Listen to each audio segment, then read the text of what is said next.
Hello everyone, I am Dr. Sonali and I welcome you all to CSC Core Concepts in the series of Learning Python.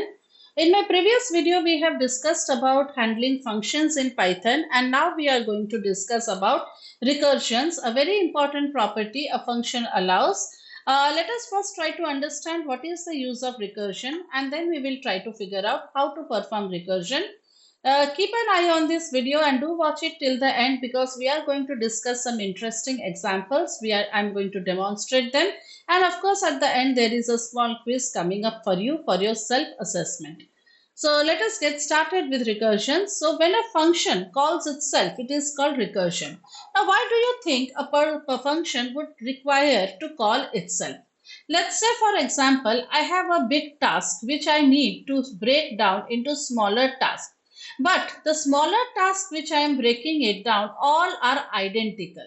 Identical means they are doing the same work repeatedly. Let's say, for example, I am writing I want to find out the factorial of a number called 4. So, what is the process of finding factorial of a number? 4 multiplied by 3, or I can say 3 factorial. Then same process will be done 4 into 3 when I am saying. So if we are breaking out down 3, it is going to do the same work 3 into 2 factorial. Then this 2 factorial means nothing but 2 into 1 factorial. And this 1 factorial means what's 1 into 1. Right? So what do we mean by this all is that you are doing the same process of multiplying, right? A Fibonacci series. What is a Fibonacci series? It starts with 0, 1. So if 0 plus 1 is 1, then 1 plus 1 is 2, 1 plus 2 is 3. So same operation I am doing, but the task is a huge task. I may want to do this Fibonacci series up to 15 elements, right? But the work I am doing is same, right? It is repeated. So doing the bigger job by partitioning them into smaller portion, which are repeatedly doing themselves again and again, right? So problems which can be divided into identical smaller tasks, right? Like tree traversal. So if you have a tree, so how are you traversing? If you remember, you can see my playlist on data structures where we have discussed about the in-order, pre-order and the post-order traversal. So in that what we do? We go to the left-hand side. Now the left-hand side, again the same rule applies to the left subtree. Again, if there is a left side, then the same rule applies to the left subtree. So the same process I am repeating, right? So the function which will do this job of treating this tree will be the same which will do this for the also small subtrees, right? So that is what is called as an identical task, like divide and conquer, some merging, sorting. So I have 10 numbers, okay, and I want to sort them. So I'm breaking them into two smaller parts, again two, again two. So this is why we need to call recursions. The same operation, we are doing it repeatedly for smaller units. We perform recursion. So recursion is nothing but the same function only, but you are calling that function again and again, but the argument set is little different. Let's see. So how do you define a recursive function? Same as that of a function. You don't need to write any extra keywords or anything. So we used to call a def recursive function. The name is any function name you can give with or without with parameters. So if the base condition, so you will check for the base condition. I will show you what is the base condition. So when you are going to return, otherwise you will keep on doing the function. So return, the same function is called with the modified parameters. So let us try to understand the concept of recursion with a simple example. How does it perform? So it has two key parts. First of all, it has two conditions. One is the base case and another is called as the recursive case. Now base cases means the stopping condition. When you are going to stop this repetition, that is called as the base case. And recursive case means under which conditions you are going to go on calling the same function again and again, right? Let's say for example, I want to find a factorial of a number. Let's say 4, 5, whatever. Let's say here it is 4. Okay. So if I am saying 4, now when are you going to stop? When you will reach 0. Because 0 factorial, again you will get 0, again you will get 0 and so on. Now, one thing you have noticed here is that here they have modified parameters. If you put the same parameters like this, it will go into an infinite loop, right? Okay, so that is the base condition that when you reach 0, you have to return to your calling function or return 1. Otherwise, what you will go on doing is that you have that number multiplied by the factorial, same process for the lower number, right? Like say, if you are calling factorial, suppose the function here I am calling with the argument 4, first time, right? Now 4 means what? Is it a base case? We are going to check. When you are calling this function factorial 4, right? So condition, first condition you have to check is here if n is equals to 0. Is your 4 is equals to 0 or 4 is equals to 1? No. So you can even return is equals to 0 or 1 also, right? You can call it. So 0 return 4 into factorial of 3. You will go to the else part. Else is saying n into factorial of n minus 1. Means 4 into factorial of n minus 1 means 3. Right? Now again you are giving a call to factorial of 3. So from here the loop is again going to the same function. Factorial of 3 is called, is it a condition 0 or 1? No. Then you will call 3 into factorial of n minus 1, that is 2. When you call factorial of 2, you will say 2 into is 0 or 1? No. So 2 into factorial of 1. But when 1 is called, you will say 1 is 1. Yes, it will return 1. Right? So here you will have a condition either n is equals to 0 or n is equals to 1. In both the cases, you will return 1. Now all you have piled up, right? First you had called. Now when you are moving through the recursion, you are moving in this direction. But when you are going to solve it, unwind the stack, you are stacking one after the other, right?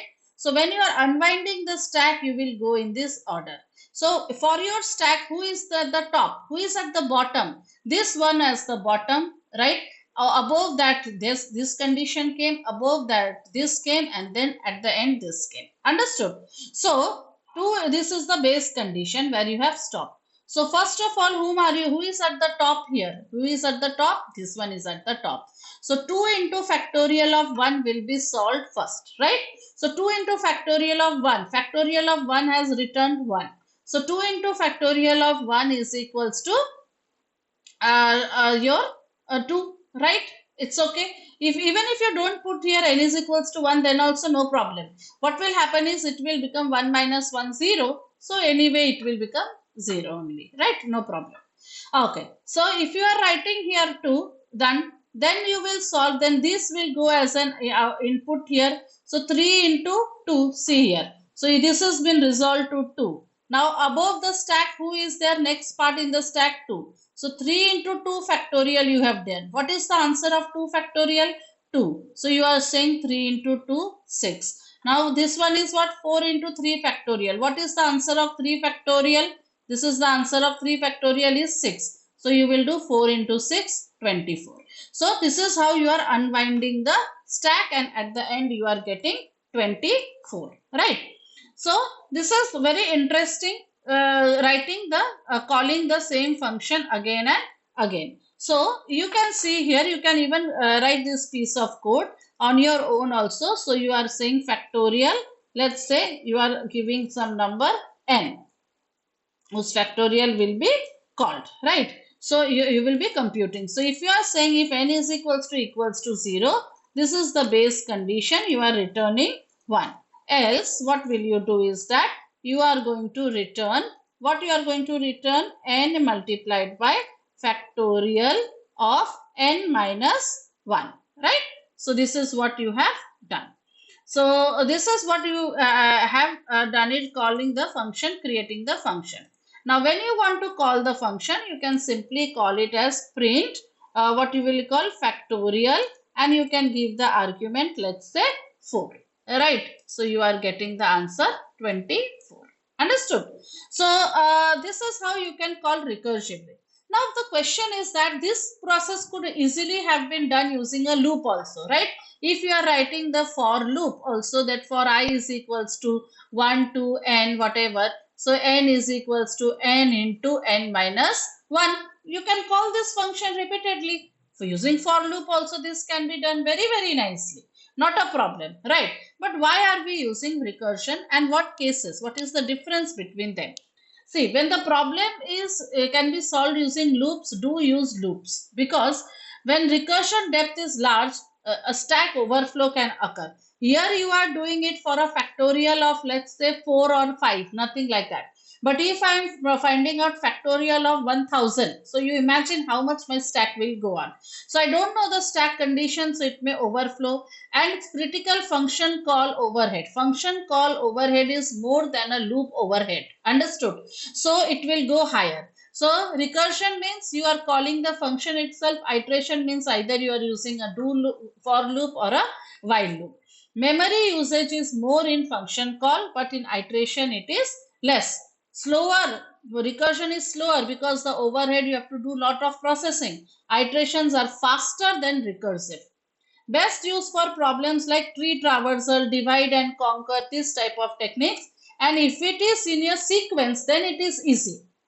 Alright, and it can cause stack overflow if it is too deep. Here there is no concept of stack overflow and all. So here I have set up one example, that is to find out the Fibonacci series. Calculate the nth Fibonacci. N can be 9, 10, whatever. Up to 10 levels you want to go, up to 9 levels what you go. So what is the Fibonacci series I have given here? It starts with 0, 1. So 0 plus 1 is 1. Then 1 plus 1 is 2. 2 plus 1 is 3. So this way you are going to do the addition and continue the series. So let us see how to write it using a using a function, right? So if I want to write a Fibonacci series, so let's say I am giving some number for up to what level I want to go. Now what is the base condition here? So if you reach till 0, you are not going to do it, right?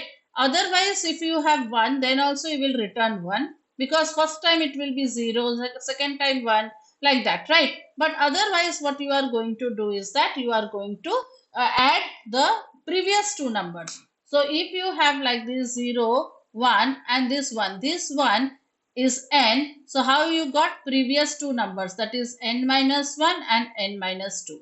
So you have to add these two numbers to get a Fibonacci series, right? So you are saying if your n is equals to 0, you will return 0. Simply you return 0.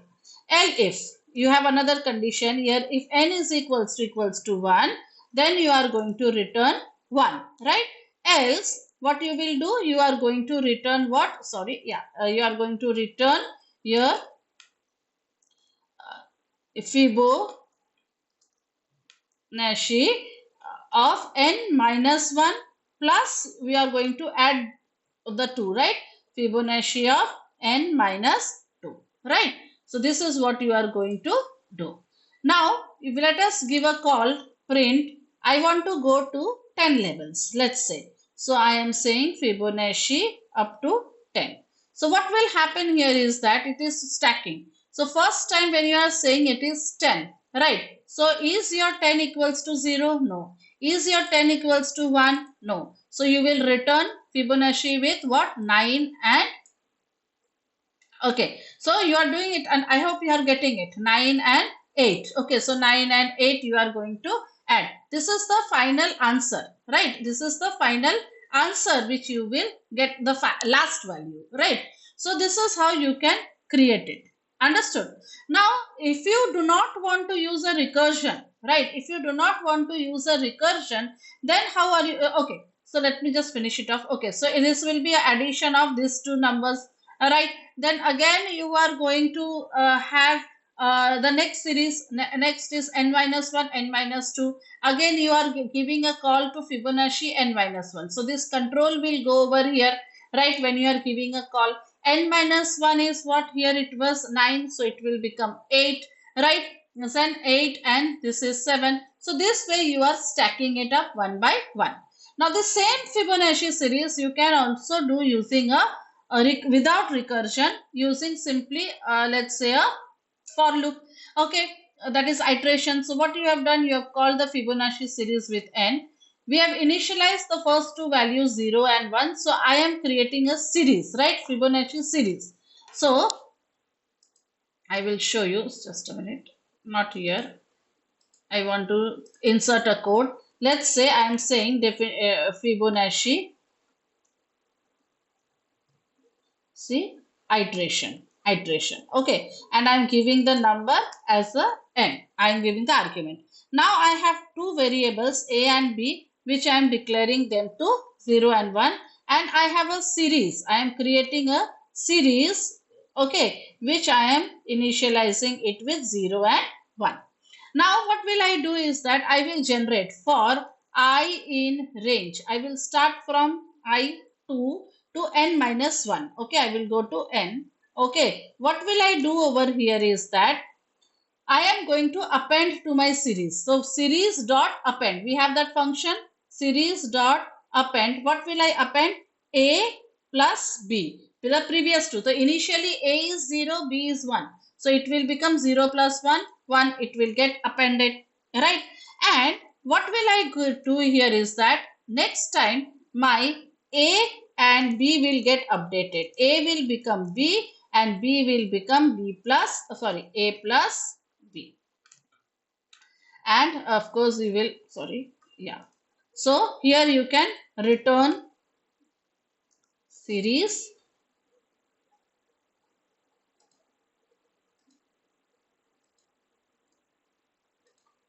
okay.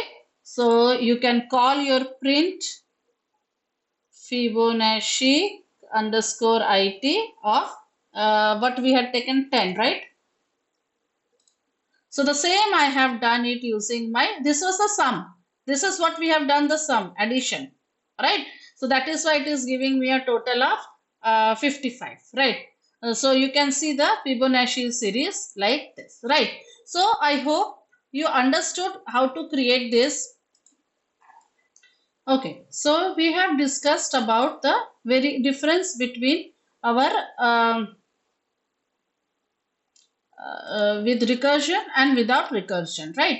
So with recursion we can always print it. If you want to print the whole series, so you can write the range here, right? And you can print the Fibonacci of I. So this will calculate, okay, this will return the answer, but it is how you will get it using the using recursion. And this is also you can get the total sum, right? So basically this is how you are going to get the Fibonacci series, right? But that was the end value, right? Not a problem. But if you want to get the sequence, you can simply write in the for loop and recursively call it. And another one was without your Fibonacci, without your recursion. So this is how you can perform it using the recursion. So I hope you understood this, and you can go through this quiz. You can run this piece of code and tell me what is the output of the program. Second is what is the most appropriate definition of recursion, that you can tell me. If you have gone through this video, you can answer. And what will be the output of the following program if you are giving 4,3 as a function. So do execute this code and tell me the answer. Write your answer in the comment section, and next time onwards, we are going to start with a special series in Python, that is object-oriented programming in Python. So please stay tuned and don't forget to like, share and subscribe to CSE Core Concepts. Thank you.